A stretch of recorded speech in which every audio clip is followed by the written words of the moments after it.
Bonjour et bienvenue dans cette vidéo. Aujourd'hui, on va commencer une série sur les tables d'une base de données. Bien sûr, on travaille avec le SGBDR, système de gestion de base de données relationnelle. Ce qui nous intéresse sont les R de SGBD. Vous savez qu'il y a plusieurs SGBDR, Access, SQL Server, MySQL, Oracle, PostgreSQL, etc.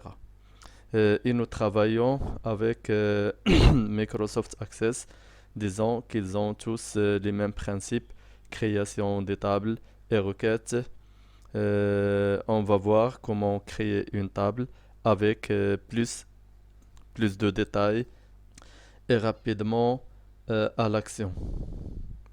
Et voir comment développer un petit projet gestion de commandes ou bien gestion des commandes.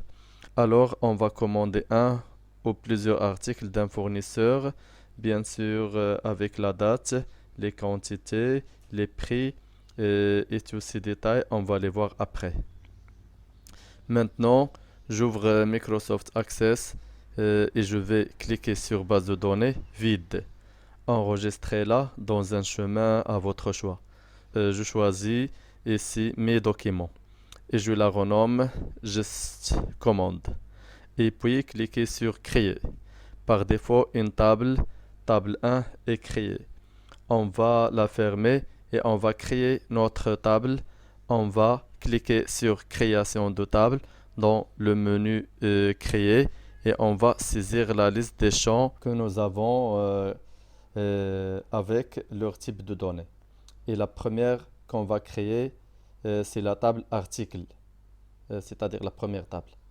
On va saisir les noms des champs de la table et après leur type de données. Alors, le premier champ, c'est code article. Et puis, labelé article ou bien désignation, c'est mieux. Car c'est la désignation qui s'affiche dans les bons de commande, les devis, les factures, les bons de livraison, etc. N'oubliez pas d'écrire la première lettre du champ en majuscule, mais n'a aucune importance avec Access, mais c'est juste une notation. Et le dernier champ, c'est famille article. On arrête ici pour la table article avec ces trois champs. Euh, et normalement, elle contient plus que trois. Il y a quantité initiale, le stock min, le stock max, le PMP, etc. Mais l'objectif de ce cours est savoir comment créer une table, pas plus. Maintenant, passons au type de données. Alors, le type de données de code article, c'est texte ou texte court et la taille de champ 12 ou 10. Choisissons 12. La taille de champ signifie que le nombre de caractères de champ ne doit pas dépasser 12. Ne doit pas dépasser 12 dans ce cas. Maintenant, le type de données de la désignation aussi texte court. On lui donnait dans la taille de champ un nombre qui ne peut pas dépasser 40 caractères. Maintenant, la famille, son type de données, texte court, et ne peut pas dépasser 14. Et notez bien que ce champ famille existe encore dans une table famille. Et si on lui donne 14 dans la taille, il faut aussi donner 14 dans le champ famille de l'autre table famille pour que les relations se créent aisément. On va définir une clé primaire, c'est le code article. La définition d'une clé primaire, c'est un champ unique. N'accepte pas les doublons, c'est-à-dire ne se répète pas deux fois. Par exemple, pour une table personne, le champ numéro CIN est une clé primaire, car impossible d'affecter un CIN pour deux personnes différentes. Il est unique. Et encore comme le numéro de téléphone, il est absolument unique pour chaque client. Alors, on va fermer la table et enregistrer la table, ou bien cliquer sur enregistrer directement et puis fermer la table. On va la renommer table article. Maintenant, on va créer une table famille.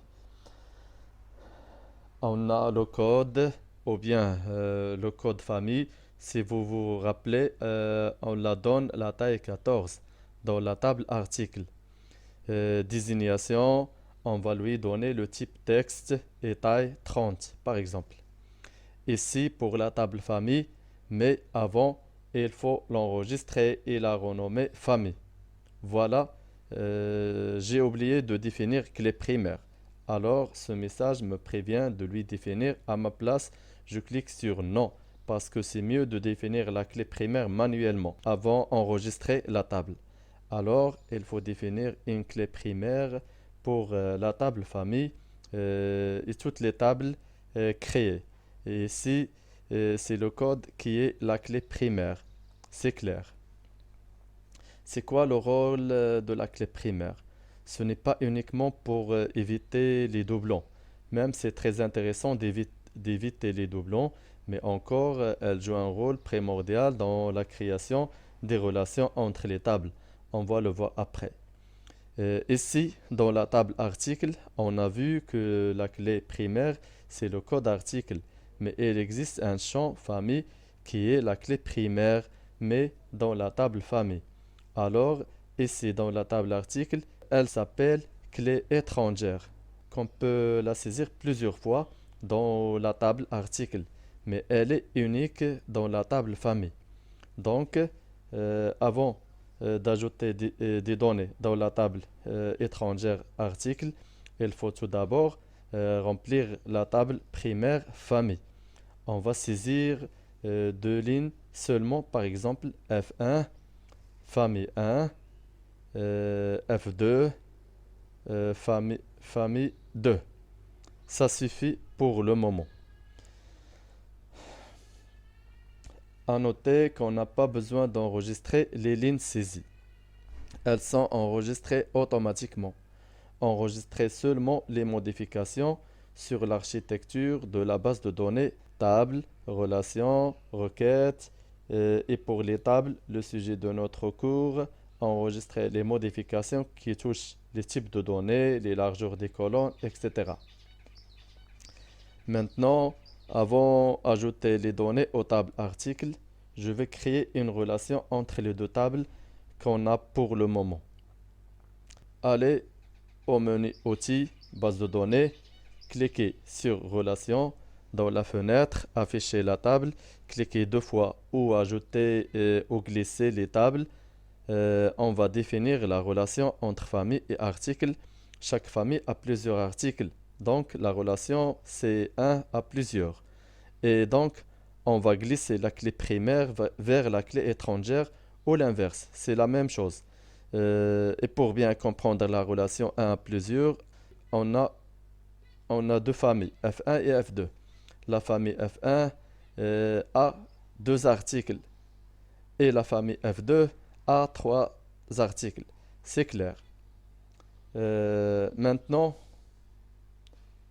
après le glissement de la relation, il faut cocher l'intégrité référentielle. Et cette case, c'est la plus importante.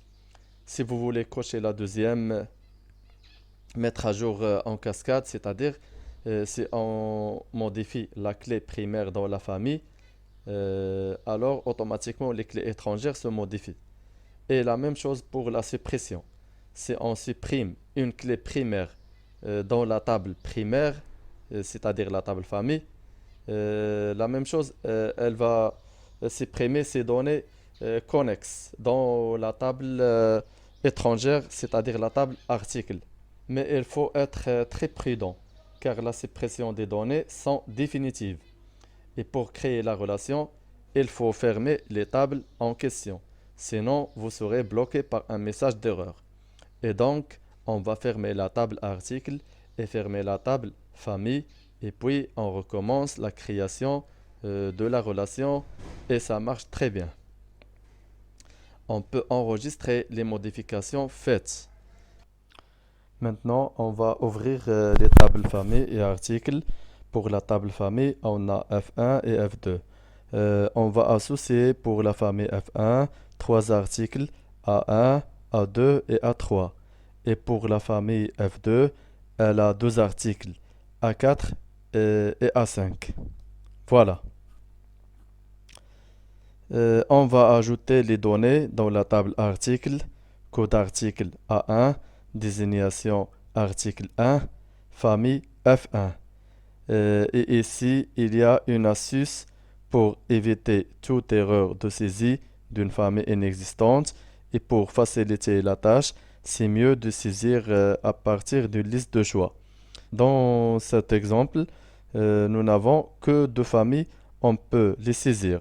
Mais en général, ça peut être des dizaines ou centaines, euh, peut-être des milliers. C'est pourquoi utiliser une liste. Et pour faire ça, on va modifier la table article dans le mode création. On va changer le type de données du texte court à assistant liste de choix. Et n'oubliez pas toujours, pour modifier une table, elle ne doit pas être ouverte, donc fermez-la. Et dans ce message, il est impossible de modifier un champ utilisé dans une ou plusieurs relations, c'est normal. Alors, il faut supprimer la relation et puis enregistrer. On va recommencer. Alors, l'étape assistant liste de choix. Si vous connaissez le nombre d'éléments, vous pouvez les saisir directement. Par exemple, les jours de la semaine sont fixes, de lundi à dimanche. Donc, il y a 7.